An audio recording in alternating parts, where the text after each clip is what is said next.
Hello students, once again we are here to continue with chapter 1, that is basic concepts practice set 1.2. So let us begin. First, going to practice set 1.2, we will discuss all the basic points related to it. Now what are those basic points? Let us see.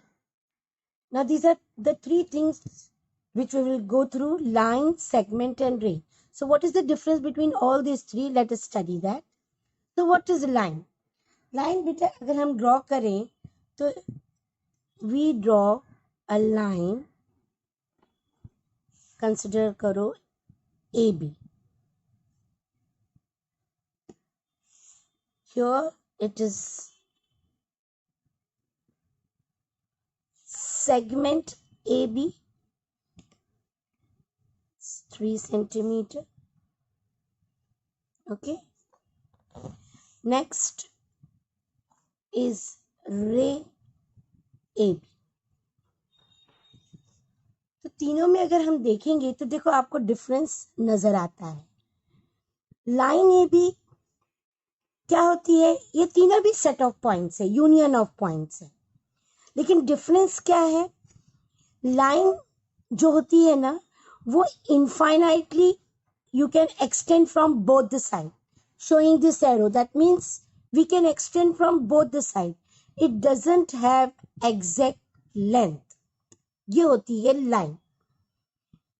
ये तीनों भी set of points होते हैं, union of points होते हैं तीनों भी, लेकिन इसके पॉइंट्स में कोई लिमिट नहीं. ये एक्सटेंड कर सकते हैं हम दोनों तरफ से, बिकॉज इसका कोई एग्जैक्ट लेंथ नहीं होता है. सेगमेंट ए बी, ये भी यूनियन ऑफ पॉइंट्स है, A B and the point between it, but the only difference is between this and this, it can be extended from both the side and it can not be extended from any of the side.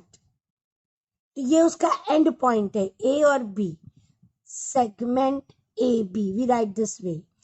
और इनका एक exact length होता है, measurement होता है segment का. And what is रे? Now if you will see, ray has this origin. ये उसका origin है. origin इसलिए क्योंकि हम नाम जब हम नेम करते हैं किसी रे को तो हम origin से स्टार्ट करेंगे, और ये infinitely it can be extended from other side, but it cannot be extended from this origin. तो इसका मतलब रे की भी एग्जैक्ट लेंथ नहीं होती है, बिकॉज वो एक तरफ से एक्सटेंड कर सकते हैं उसको. इवन लाइन को दोनों तरफ से एक्सटेंड कर सकते हैं, but segment you can not extend from either of the side. So ray, अच्छा रे के लिए आप जब नेमिंग दोगे तो बेटा आप ओरिजिन से स्टार्ट करोगे. You will say A B, ray A B, you will not say B A, फिर वो रॉन्ग हो जाएगा. अगर आपका इस तरह रे है और यहाँ पर है क्यू, यहाँ पर है ओके क्यू एंड यहाँ पर है ए, तो आप ए क्यू नहीं बोलोगे, आप क्यू ए बोलोगे, रे क्यू ए. तो इससे पता चलता है कि ये ओरिजिन है और ये पॉइंट है जहां से you can infinitely extend the ray. तो have you understood the difference between line, segment and ray? Okay, now let us move. Now student, next point is congruent segment. Congruent का मतलब होता है equal, same. तो segment कौन से congruent होते हैं? जिसकी लेंथ सेम होती है. अब इन तीनों केसेस में किसकी लेंथ सेम है? तो length P Q is equal to length A B. दोनों की कितनी है? 5 सेंटीमीटर. तो जब लेंथ सेम होती है तो सेगमेंट कॉन्ग्रुएंट होते हैं. So this way you will come to know कि विच सेगमेंट्स आर कॉन्ग्रुएंट. तो लेंथ सेम होगी तो सेगमेंट कॉन्ग्रुएंट होते हैं. और इसको इस तरह लिखते हैं, you will not write length P Q is congruent to length A B, that will be wrong. ये लेंथ वर्ड आया तो इक्वल टू डालोगे, सेगमेंट वर्ड आया तो आप कॉन्ग्रुएंट डाल सकते हैं. Okay, now let us move. Now these are some 3 properties of congruent segments. reflexivity, symmetry and transitivity. Reflexivity means segment congruent to itself, खुद को ही वो congruent होते हैं. जैसे segment AB congruent to segment AB, खुद को ही congruent, उसका खुद का रिफ्लेक्शन, इसलिए रिफ्लेक्सिविटी. सिमेट्री दो सेगमेंट में कंपेयर करते हैं, जैसे segment AB congruent to segment PQ, तो segment PQ is also congruent to segment AB. दोनों एक दूसरे को congruent. ट्रांसिटिविटी में 3 सेगमेंट को कंपेयर करते हैं, जैसे segment AB congruent to segment PQ, segment PQ congruent to segment XY. तो first congruent to second, second congruent to third, इसका मतलब first is also congruent to third. Therefore, segment AB is congruent to segment XY. This is called transitivity. So these are the properties of congruent segments. Now we will move further. Now what is the meaning of comparison of segments? It's very easy. कुछ segments के आपको length दिए होंगे, बस आपको बताना है कि कौन सा सेगमेंट किससे बड़ा है, और आपको या तो असेंडिंग ऑर्डर में लिखना है या तो डिसेंडिंग ऑर्डर में लिखना है. जैसे I will give you length of 3 segments 5.5, length CD 5.9, length AB 4.9, and sorry, PQ, AB is repeated, length of XY 4.2 and length of LM 5.8. Now these are the length of the given segments. You have to compare कौन सा छोटा है कौन सा बड़ा है. तो length से पता चल जाएगा, सबसे छोटा है 4.2 centimeter, less than 4.9, less than 5.5, less than 5.8, less than 5.9. ये हमको मालूम है, ये आप नहीं लिखोगे तो चलेगा, बस मैं आपको बता रही हूँ. इसकी जगह अभी सेगमेंट का नाम लिखोगे. अभी 4.2 कौन सा है? XY. तो segment XY less than 4.9, segment PQ less than 5.5, length of segment AB less than segment LM less than segment CD. So this is called comparison of segments depending upon the length. Okay, now let us move further. That is nothing but perpendicularity of segments. Now what is the meaning of perpendicularity? देखो यहाँ पर हमने एक line draw किया है, जैसे AB, और हमने एक दूसरी लाइन या सेगमेंट जो भी है ड्रॉ किया है PQ, और ये साइन होती है परपेंडिकुलरिटी की, ये साइन होती है मतलब 90 डिग्री. तो सेगमेंट AB हम लिखते कैसे शॉर्ट में? Perpendicular to segment PQ. This way we can write that segment AB perpendicular to segment PQ.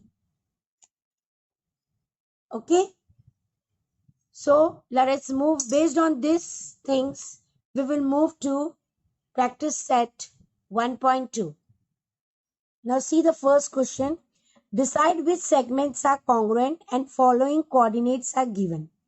Okay, अब आपको क्या पूछा है? कौन सा सेगमेंट कॉन्ग्रुएंट है, तो उसके लिए आपको लेंथ फाइंड आउट करना होगा, और लेंथ हम डिस्टेंस फॉर्मूले से पता करेंगे.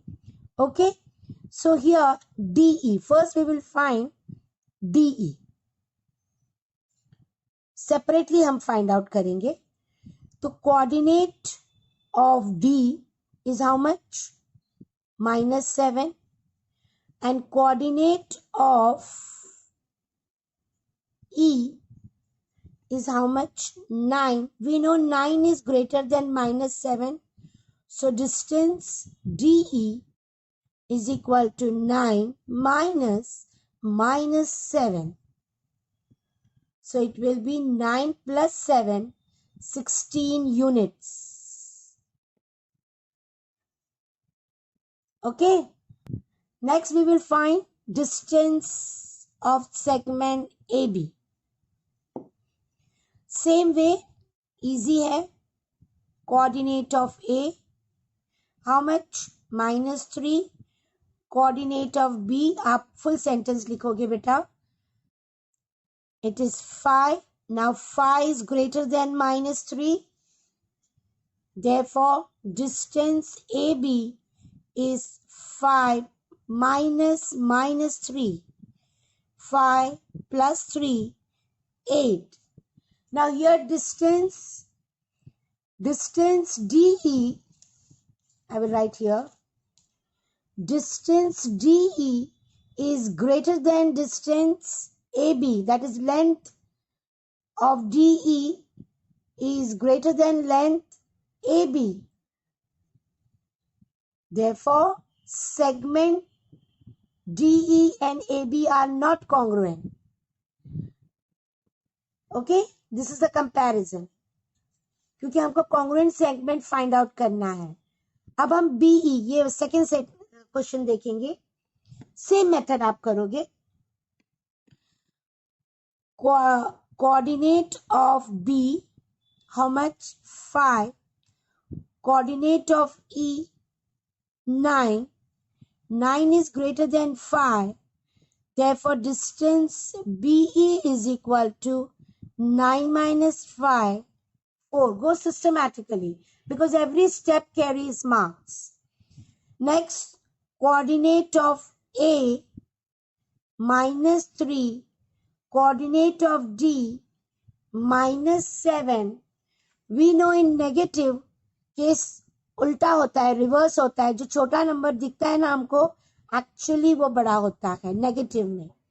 So -3 is greater than -7. Therefore, distance AD is equal to -3 minus -7. -3 plus 7, 4. Now see students, here the distance of BE is equal to distance of AD. दोनों case में distance same है. That's why then segment BE is congruent to segment AD. So this way you will solve question number 1, all the 3 sub questions. Hope so that you have understood the steps. Now we will move to the second question. See the second question, very easy, very interesting. Point M is the midpoint of segment AB.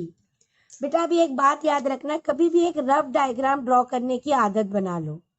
Exact measurement लेने की जरूरत नहीं है, बस एक rough diagram. AB है और उसका मिड पॉइंट M है, तो हमको आइडिया हो जाती है कि कौन किसका हाफ है. मिड पॉइंट वर्ड आ गया. मिड पॉइंट का मतलब ही होता है एग्जैक्टली हाफ. Exactly half. तो इसका मतलब AM is half of AB. MB is also half of AB. ये दोनों इक्वल हो जाते हैं बिकॉज M मिड पॉइंट है. AM और MB इक्वल है बेटा, और AM AB का हाफ है, MB भी AB का हाफ है. अभी वैल्यू अगर सब्स्टिट्यूट करेंगे तो you will get the answer. Half into 8 is 4. So both are 4 and 4 centimeter or unit. So this way you can say M is the midpoint of AB. Therefore AM is half of AB. और AM और MB तो same है. Okay, now let us move to the next question. Third question. P is the midpoint of CD. Immediately एक rough diagram draw करो. CD P. एक एक habit बना लो, geometry में बहुत इंटरेस्टिंग होता है जब आप रफ डायग्राम ड्रॉ करते हो ना, तो it makes the sums easy. P is the midpoint of CD, तो हमको एक आइडिया मिल जाती है कि CP is half of CD, एक आइडिया मिल जाती है। Okay, now we will substitute 2.5 is half of CD, और 2 को अभी यहां पर ले लो, 2.5 into 2 is CD, that is 5.0, और CP और PD तो सेम है, तो दोनों भी, अगर PD पूछा है तो both are same. Okay, so let us move. Next question is, the length of 3 segments are given, AB5, BP2, AP 3.4. Compare the segments. So how we will compare? Depending upon the length.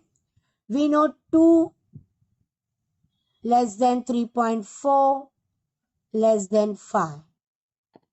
तो 2 की जगह हम लिखेंगे segment BP, segment AP, segment AB, इसको कहते हैं comparison. Okay, so this much is clear to you, hope so. Now next question is very interesting, let us move to it. Now see the first question of question number 5. This is the line given to you, all the points are here. Write the name of the opposite ray of ray RP. अब opposite ray मतलब क्या होता है, I will tell you. Opposite ray में origin same होगा, origin same but direction opposite. अब रे RP बोला है उसने, रे RP, RP, तो रे RP में R is the origin, because रे का नेमिंग कैसा होता है मैंने आपको बताया था। तो R अगर ओरिजिन है तो ओरिजिन सेम है, RP का डायरेक्शन ये है, तो opposite direction will be this. तो RP का अपोजिट रे आप लिखोगे, फुल सेंटेंस में लिखोगे, द अपोजिट रे ऑफ रे RP इज RS या RT, रे RS, या फिर आप RT भी लिख सकते हो। ओरिजिन सेम होगा, यहां पर जो डायरेक्शन जाता है उसमें आप कोई भी अल्फाबेट पिकअप कर सकते हो, उसमें कोई फर्क नहीं पड़ता है। RS भी सेम होता है और RT भी सेम होता है। क्यों? क्योंकि अगर हम S तक लिखेंगे तो हमको पता है S से एक्सटेंड होता है, सो वो इश्यू नहीं है। आपका ओरिजिन सेम होना चाहिए और डायरेक्शन अपोजिट होनी चाहिए। So this is the first question. Now move to the next question. Now see the second question. Write the intersection set of ray PQ and ray RP. Now this is very interesting question. Ray PQ and ray RP. Now please concentrate. अब algebra में आपने intersection set और union set पढ़ा होगा, तो what are intersection set? जैसे अभी मैंने कहा A का है एलिमेंट्स 2, 3, 5 और B का एलिमेंट है 6, 7, 5, 8। ओके, अब इन दोनों का अगर मुझे इंटरसेक्शन बताना है तो इंटरसेक्शन का मतलब होता है कॉमन एलिमेंट। तो इन दोनों में कॉमन एलिमेंट कौन से है? Only one, that is 5। इसका मतलब दोनों में होना चाहिए वो, तो वो इंटरसेक्शन है। वैसे ही अगर हम कंसंट्रेट करेंगे रे PQ और रे RP, तो हम देखेंगे यहाँ पे, देखो PQ यहाँ पे कंसंट्रेट करो। PQ में P इज द ओरिजिन, इसका मतलब आप यहां से यहां नहीं जा सकते हैं, आप यहां से कितना भी एक्सटेंड कर सकते हैं, बट यहां से यहां नहीं। आप, ये आपका जो ओरिजिन है, इसको आप मूव नहीं कर सकते। इसका मतलब इसमें R नहीं आ रहा है, देखो R नहीं आ रहा है। PQ ये साइड जाएगा, यहां से कितना भी एक्सटेंड होगा, बट ये साइड नहीं कवर करेगा। लेकिन अगर आरपी देखोगे आप तो R is the origin, R is the origin, और वो यहां से आरपी से कितना भी एक्सटेंड हो सकता है, पूरा एक्सटेंड हो सकता है। तो जब वो एक्सटेंड होगा तो इसका मतलब वो पीक्यू को भी कवर करेगा। तो रे आरपी में पीक्यू आ रहा है, इसका मतलब PQ is intersection. Okay, PQ is the intersection, दोनों में कॉमन है वो। सो आंसर इज रे PQ. See the next question, third question. Write the union of PQ, segment PQ and segment QR. Now let us see. Now see here, next, third question. Segment PQ और segment QR, इसका union क्या है? तो let us see. Union मतलब all the points are included. तो अभी PQ ये segment है, देखो ये दोनों तरफ से एक्सटेंड नहीं होगा because it is a segment. तो PQ और QR इन दोनों को इंक्लूड करेंगे तो QR बनेगा। PQ QR में ही आ रहा है ना, तो इन दोनों का union will be the QR। Okay, जैसे इन दोनों का यूनियन देखो, A यूनियन B, तो जितने भी एलिमेंट्स है हमने एक सेट बना दिए।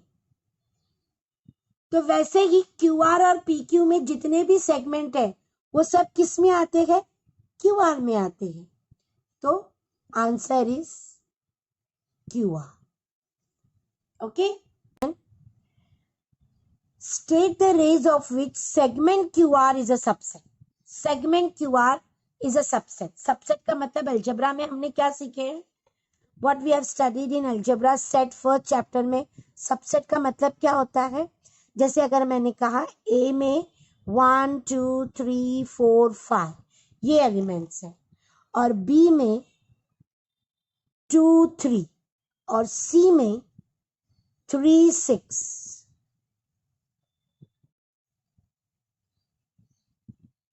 ओके, तो if you will see to it, notice करो B के सभी एलिमेंट्स A में प्रेजेंट है, 2 भी है 3 भी है, लेकिन C के दोनों एलिमेंट में से सिर्फ एक ही एलिमेंट A में प्रेजेंट है।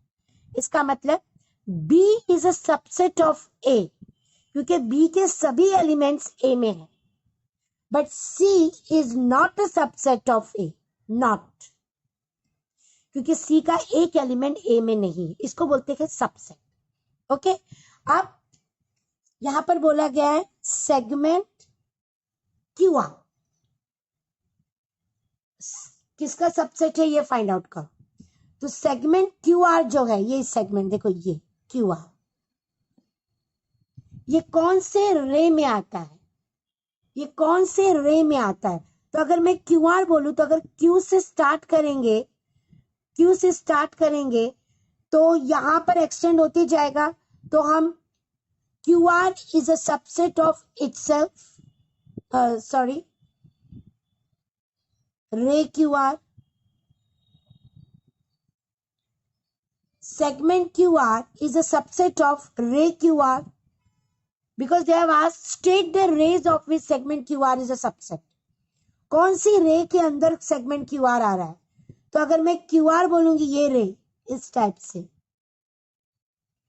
तो उसमें ये सेगमेंट आ रहा है QR, क्योंकि सबसेट का मतलब क्या होता है? छोटा वाला सेट बड़े वाले सेट में इंक्लूड होना चाहिए। तो QR जो सेगमेंट है वो छोटा है, और रे QR हम एक्सटेंड कर सकते हैं। तो segment QR is a subset of रे QR। ओके, अच्छा अभी हम उल्टा करेंगे, RQ। क्या RQ में, रे RQ में सेगमेंट QR आ रहा है? यस, आ रहा है। तो segment QR is a subset of रे RQ। रे R इज द ओरिजिन, यहां से हम कितना भी एक्सटेंड कर सकते हैं, तो इसका मतलब उसके अंदर सेगमेंट QR इंक्लूड हो रहा है, तो that's why it is a subset. और अगर इस तरीके से जाएंगे तो इस तरीके में भी हम लोग सेगमेंट क्यू आर इंक्लूड हो रहा है. तो दोनों डायरेक्शन में segment QR is included. That's why segment QR is a subset of ray QR and ray RQ. So this is fourth question. Now we will move to the fifth question. What is fifth question? Let us see. Write the pair of opposite rays with common endpoint R. मैंने आपको पहले भी कहा common point opposite direction. Okay तो अगर common point are है तो opposite direction में आप आर क्यू आर टी ले सकते हो, आर पी आर एस ले सकते हो. बस direction should be opposite, point should be same R. Okay now next question. Write any two rays with common end point S. Same thing. Okay write any two rays with common means यहाँ पे direction का condition नहीं है, बस and point S होना चाहिए. तो end point S, तो S R T, ray S R, ray S Q we can say. So two rays with common end point S. But यहाँ पर डायरेक्शन आपका अपोजिट भी हो सकता है और सेम भी हो सकता है. Now next question. Write the intersection of SP and ray ST. ना मैंने आपको कहा था इंटरसेक्शन छोटा वाला सेट बड़े वाले सेट में कॉमन होना चाहिए. तो रे SP. See here again I will draw SP और ST. इनका इंटरसेक्शन, जैसे अगर मैं कहूं दो लाइन है, इनका intersection is the common point. वैसे ही दो रे है, अपोजिट रे, इनका intersection is point S. Okay क्योंकि वो दोनों में present. So this way you will solve question number 5. It is very tricky, but it is related to your first chapter of algebra. जिसको सेट समझ में आया वो ये क्वेश्चन नंबर 5 इजीली कर सकता है. Okay now let us move to the next question. Now see this question. State the points which are equidistance from point B. अब पॉइंट बी जो है उसके कौन से पॉइंट्स इक्वी डिस्टेंस है, यानी वो the distance should be same. Okay तो अगर आप नोटिस करोगे नंबर लाइन पे तो point C is 2 units difference and from point A is also 2 units difference. So point A and point C. फिर आप देखोगे B से V और यहाँ पे तो कोई पॉइंट ही नहीं है. 1 2 3 4 4 units from point D. 1 2 3 4 4 units from point P. So point P and point D. These points are equidistant from point B. See the next question. Which pair of points equidistant from point Q? Same type. Q से देखो ये 1 unit का difference है, यहाँ पर भी 1 unit का difference है. तो point U and point L. फिर 1 2 डिफरेंस है P, 1 2 का यूनिट का डिफरेंस है R. So point R and point P. So these are pair of points equidistant from point Q. Now the last question of this exercise, of this practice set. They are asking you many distances. We will solve only one because already we have solved such type of questions. VB and distance UL. तो हम ये देखेंगे UV देखेंगे, distance UV. वही method करोगे आप. Coordinate of U, how much? Okay, see here, coordinate of U is -5. It is not mentioned on the number line. And V is 5. So phi is greater than minus phi. Therefore, distance UV is phi minus phi. Phi plus phi, 10 unit. Okay. Now you can take PC, P and C. Or you can take UL. UL is something different. U coordinate is how much? Minus phi. And L coordinate is minus 3. Not mentioned on the number line, but we know it is minus 3. Okay? अच्छा, इन दोनों में कौन सा बड़ा है? Minus 3 is greater than minus 5. Therefore, distance UL is how much? Minus 3 minus 5. Minus 3 plus 5. Answer is 2. So students, we have completed this practice set 1.2. I have taught you the basic thing also in each and every sum. Hope so that you have understood. Till my next video. Bye. Take care.